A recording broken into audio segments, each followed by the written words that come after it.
കർത്താവായ യേശുക്രിസ്തുവിന്റെ അതിപരിശുദ്ധമായ നാമം വാഴ്ത്തപ്പെടുമാറാകട്ടെ. വീണ്ടും ഒരു വിശുദ്ധ ദിവസത്തിന്റെ പ്രഭാതത്തിലേക്ക് കർത്താവ് നമ്മെ കൂട്ടിക്കൊണ്ടുവന്നിരിക്കുകയാണ്. ഇന്ന് 2023 ഡിസംബർ മാസം 30-ാം തീയതി. ഈ 2023 അവസാനത്തെ വിശുദ്ധ ദിവസം. ഇനി ചില മണിക്കൂറുകൾ കൂടെ മാത്രം കഴിയുമ്പോൾ 2023 എന്നേക്കുമായി നമ്മെ വിട്ട് കടന്നു പോകും. ശാന്തി മന്ത്രങ്ങളുടെ വായ്ത്താരികൾക്കിടയിൽ അശാന്തിയുടെ ഒരു വർഷം കൂടെ കാല യവനികയ്ക്കുള്ളിൽ പോയി മറയുകയാണ്. 2023 നാം പിന്നിട്ട ജീവിത പന്ഥാവിലേക്ക് നാം ഒന്ന് തിരിഞ്ഞു നോക്കിയാൽ, അത്യാഹിതങ്ങൾക്ക് അടിമപ്പെട്ട ഈ ലോകത്തോട് വിട പറഞ്ഞ ഹതഭാഗ്യം, മാരക രോഗങ്ങൾക്ക് അധീനരായി ജീവിതം ഭാരത്തിലും നിരാശയിലും തള്ളി നീക്കുന്നവർ, പ്രകൃതിക്ഷോഭങ്ങളിലും അപകടങ്ങളിലും ബന്ധുക്കൾ നഷ്ടമായവർ, യുദ്ധത്തിന്റെ ഭീകരതയിൽ മാതാപിതാക്കൾ നഷ്ടപ്പെട്ട അനാഥത്വം പേറുന്നവർ, ജീവിത പ്രതികൂലങ്ങളിൽ നേരെ നിൽക്കുവാനാകാതെ ആത്മഹത്യകളിൽ അഭയം പ്രാപിച്ചവർ, അങ്ങനെ വലിയൊരു കൂട്ടത്തെ നമുക്ക് കാണുവാനായിട്ട് സാധിക്കും. പ്രശ്നങ്ങളുടെ തീച്ചൂളയിൽപ്പെട്ട് നട്ടം തിരിയുന്ന വ്യക്തി ജീവിതങ്ങൾക്ക് ആശ്വാസം നൽകുന്നത് ദൈവത്തിന്റെ മാറ്റമില്ലാത്ത തിരുവചനമാണ്.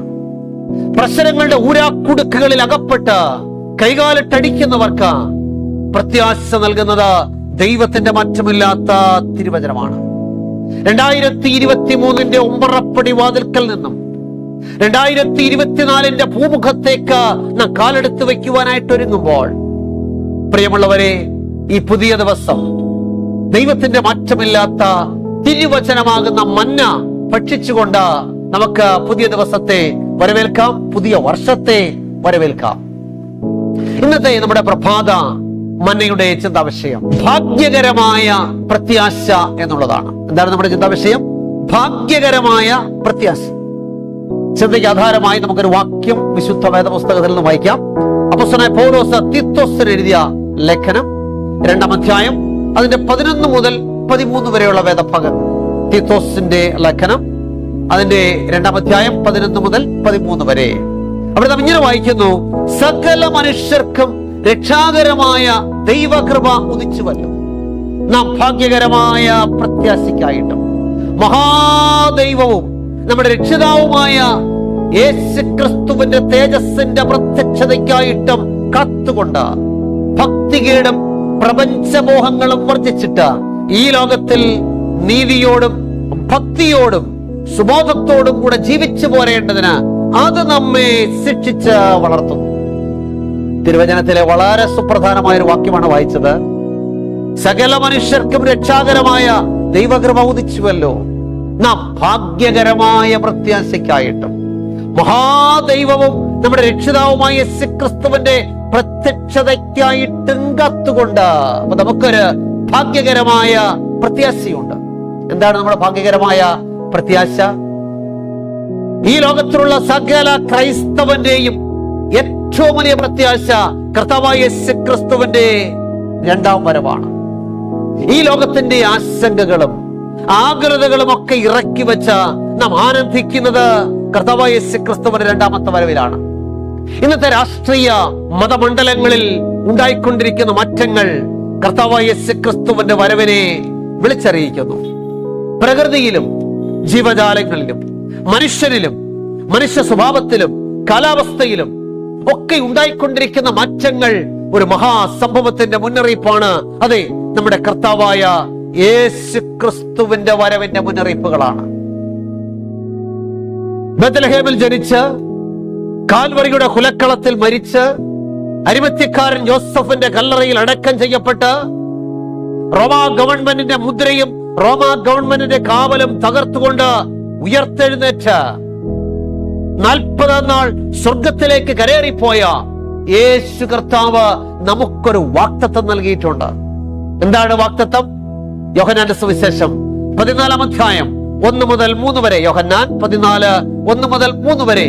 നിങ്ങളുടെ ഹൃദയം കലങ്ങിപ്പോകരുത്, ദൈവത്തിൽ വിശ്വസിപ്പീൻ, എന്നിലും വിശ്വസിപ്പീൻ. എന്റെ പിതാവിന്റെ ഭവനത്തിൽ അനേകം വാസസ്ഥലങ്ങളുണ്ട്. ഇല്ലെങ്കിൽ ഞാൻ നിങ്ങളോട് പറയുമായിരുന്നു, ഞാൻ നിങ്ങൾക്ക് സ്ഥലമൊരുക്കുവാൻ പോകുന്നു. ഞാൻ പോയി സ്ഥലമൊരുക്കിയാൽ ഞാൻ ഇരിക്കുന്ന ഇടത്ത് നിങ്ങളും ഇരിക്കേണ്ടതിന് പിന്നെയും വന്ന് നിങ്ങളെ എന്റെ അടുക്കൽ ചേർത്തുകൊള്ളും. ദൈവത്തിന് സ്തോത്രം. എത്ര വലിയ പ്രത്യാശയുടെ വചനമാണ് കർത്താവ് തന്നിരിക്കുന്നത്. പ്രിയമുള്ളവരെ, കാലഘട്ടത്തെ വിവേചിക്കുന്നവരും കാലത്തിന്റെ ചുവരെഴുത്ത് വായിക്കുന്നവരുമായ ദൈവഭക്തന്മാർക്ക് ഒരു കാര്യം ഉറപ്പാണ്: നമ്മുടെ കർത്താവും രക്ഷിതാവുമായ യേശുക്രിസ്തുവിന്റെ കാൽ അടുക്ക വാതിൽക്കൽ തന്നെയാണ്. ദൈവത്തിന് സ്തോത്രം. അതുകൊണ്ടാണ് നാം തിരുവചനത്തിൽ വായിച്ചത്, തീത്തോസിന്റെ ലേഖനം 2-ാം അധ്യായം 11 മുതൽ 13 വരെ, സകല മനുഷ്യർക്കും രക്ഷാകരമായ ദൈവകൃപ ഉദിച്ചുവല്ലോ. നാം ഭാഗ്യകരമായ പ്രത്യാശയ്ക്കായിട്ടും മഹാദൈവവും നമ്മുടെ രക്ഷിതാവുമായ യേശുക്രിസ്തുവിന്റെ തേജസ്സിന്റെ പ്രത്യക്ഷതയ്ക്കായിട്ടും കത്തുകൊണ്ട് ഭക്തികേടും പ്രപഞ്ചമോഹങ്ങളും വർജിച്ചിട്ട് ഈ ലോകത്തിൽ ഭയഭക്തിയോടും നീതിയോടും ഒക്കെ വസിക്കേണ്ടതിന് അത് നമ്മെ ശിക്ഷിച്ച് വളർത്തുന്നു. ദൈവത്തിന് സ്തോത്രം. പ്രിയമുള്ളവരെ, നമ്മുടെ കർത്താവിന്റെ കാൽ അടുക്കവാതിൽക്കലായിരിക്കുമ്പോൾ, ഈ 2023 അവസാന നിമിഷങ്ങളിൽ നാം എത്തി നിൽക്കുമ്പോൾ, നാം കർത്താവിന്റെ വരവിനായിട്ട് ഒരുങ്ങിയിട്ടുണ്ടോ? ഈ ഭാഗ്യകരമായ പ്രത്യാശ നമ്മുടെ ജീവിതത്തിൽ ഉണ്ടായിട്ടുണ്ടോ? എന്ത് പ്രത്യാശ നമുക്കുള്ളത്? ഈ ലോകത്തിൽ 50, 60, 70 അല്ലെങ്കിൽ 100 വർഷങ്ങൾ ജീവിച്ച് മരിച്ച മൺമറഞ്ഞു പോകുകയാണോ നമ്മുടെ അവസ്ഥ? ഒരിക്കലുമല്ല.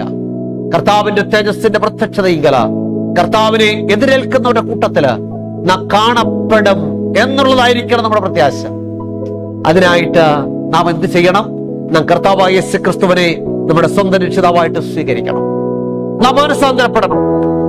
വെള്ളത്താലും ആത്മാവിനാലും ജനിക്കണം എന്ന് പറഞ്ഞാൽ വെള്ളത്തിൽ കർത്താവായ യേശുക്രിസ്തു കാണിച്ച മാതൃക പ്രകാരം മുങ്ങി സ്നാനപ്പെടണം. ദൈവത്തിന്റെ 10 കൽപ്പനകൾ ഉൾപ്പെടെയുള്ള എല്ലാ കൽപ്പനകളും അനുസരിച്ച് വിശുദ്ധ ജീവിതം നയിക്കണം. അങ്ങനെയാണെങ്കിൽ കർത്താവിന്റെ വരവിന്റെ പ്രത്യാശ വരവിൽ നമുക്ക് കാണപ്പെടുവാനായിട്ട് സാധിക്കും. അതിനായിട്ട് നമ്മെ തന്നെ സമർപ്പിക്കാം.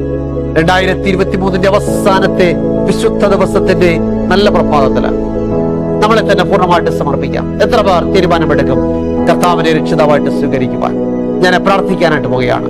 പ്രിയമുള്ളവരെ, നല്ല സമർപ്പണത്തോടെ പുതിയ വർഷത്തിലെ വിശുദ്ധ ദിവസം കർത്താവ് നമുക്ക് തരുന്നുവെങ്കിൽ ഈ കർത്താവിലുള്ള പ്രത്യാശയുടെ ആയിരിക്കാൻ കർത്താവ് സഹായിക്കട്ടെ. നമുക്ക് പ്രാർത്ഥിക്കാം. ഇന്ന് ജന്മദിനമുള്ള പ്രിയപ്പെട്ടവരുണ്ട്. കലഞ്ഞൂർ സഭയിലെ ഷാജി മാത്യുവിന്റെ ജന്മദിനമാണ്. അദ്ദേഹത്തെ കൂടെ നമുക്ക് പ്രാർത്ഥനയിൽ ഓർക്കാം. കണ്ണുകളെ അടയ്ക്കാം, പ്രാർത്ഥിക്കാം.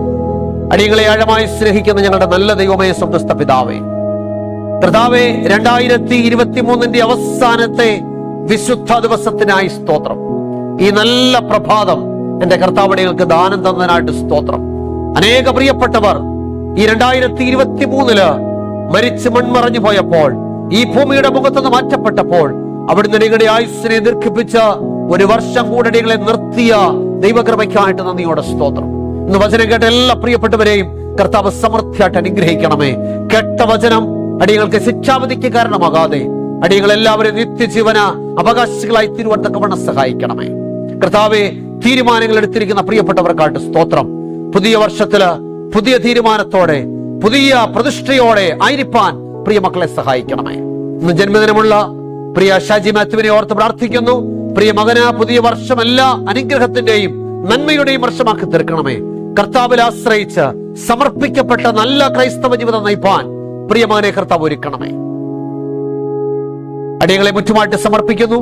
കർത്താവെ, അടിയങ്ങളുടെ ജീവിതത്തിന്റെ തുറന്നുള്ള നാളുകളില്, കർത്താവ് തരുന്ന ആയുസ്സിന്റെ നാളുകളില് കർത്താവിന്റെ നാമമഹത്വത്തിനായിട്ട് ജീവിപ്പാൻ അടിയങ്ങൾ എല്ലാവരും സഹായിക്കണമേ. സകലമാനവും മഹത്വം കർത്താവ് എടുക്കണമേ. യേശുക്രിസ്തുവിന്റെ ധന്യമുള്ള നാമത്തിൽ താഴ്മയായിട്ട് യാചിക്കുന്നു. അടിയങ്ങളുടെ പ്രാർത്ഥന കേൾക്കണം നല്ല പിതാവേ, ആമേൻ. കർത്താവിൽ പ്രിയമുള്ളവരെ, എല്ലാവർക്കും നല്ല ഒരു ദിവസം കൂടെ ആശംസിക്കുന്നു. ദൈവമായ കർത്താവ് നമ്മെ എല്ലാവരെയും സഹായിക്കും, അനുഗ്രഹിക്കുകയും ചെയ്യുമാറാകട്ടെ. ആമേൻ.